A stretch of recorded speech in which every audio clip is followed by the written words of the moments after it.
আপনার বিবাহিত স্বামী বিবাহের ২-১ বছর পর পাল্টে গেছে। আপনার প্রেমিকা পাল্টে গেছে। আপনার প্রেমিকা এখন আপনাকে ভালোবাসে না।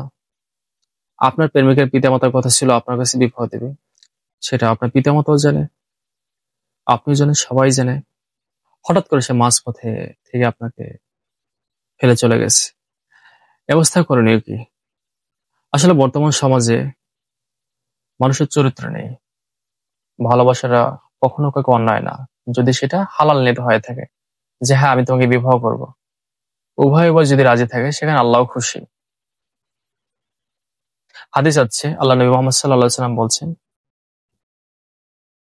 তার পাক জবানে, যে বিবাহ যদি কোনো মেয়েকে দেওয়া হয় সেখানে মেয়ের জন্য অনুমতি নেয়। কারণ মেয়ের একটা পছন্দের ব্যাপার আছে। আপনি জোর করে একটা জায়গায় বিবাহ দেন একটা মেয়েকে, আপনার মেয়ে ভালোবাসে আরেকজনকে গোপনে, আপনি সেটা জানেন না।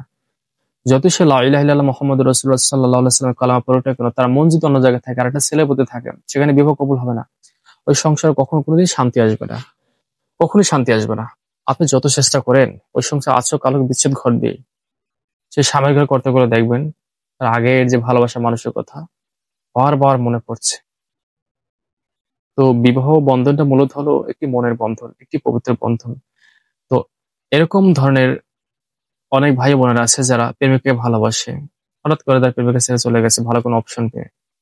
আবার অনেক বোনেরা আছে তার প্রেমিককে কথা দিয়েছিল তাকে অমুক দিনে বা অমুক টাইমে তাকে বিবাহ করবে। ছেলে পিতামাতা এসেও ওই মেয়েকে দেখে গেছে। এখন কোনোভাবেই সেই পিতামাতা রাজি না। মেয়ে একটু গরিব, দেখতে খুবই সুন্দর, তাদের সাথে ম্যাচ হয় না বা যায় না। তো একটা সময় তারা কিন্তু হ্যাঁ বলেছিল। যে কোনো মেয়েটির পরিবার বারবার অনেক সম্বন্ধ, অনেক বিবাহ প্রস্তাব ফিরিয়ে দিয়েছে। এখন মেয়েটি করণীয় কি? যদি এরকম সমস্যা থাকেন যে উভয় পরিবার একটা সময় রাজি ছিল, এখন রাজি না, অবশ্যই কমেন্ট বক্সে কমেন্ট করে জানাবেন। ইনশাল্লাহ আপনাদেরকে আমি বেস্ট সাজেশন দেওয়ার চেষ্টা করব। ভালোবাসা কোনো অন্যায় নয়, ভালোবাসা কোনো পাপ নয়। পাপ হলো সেটা যদি আপনি সেটাকে নোংরামিতে পরিণত করেন। সেটা কি ধরনের নোংরামি? দেখা গেল আপনি একটা মেয়ে মানুষ, খুব কুটিপতি একটা ছেলেকে পছন্দ করছেন। আপনার উদ্দেশ্য হলো তার টাকা পয়সা ভাগ নেওয়া, তাকে খেয়ে কিছুদিন পর তাকে ছেড়ে দেবেন, ভালো একটা অপশন খুঁজবেন। যদি এরকম ধরনের নিয়ত হয়, এই ধরনের কাজকর্ম নিয়ে আমাদের কাছে আসবেন না।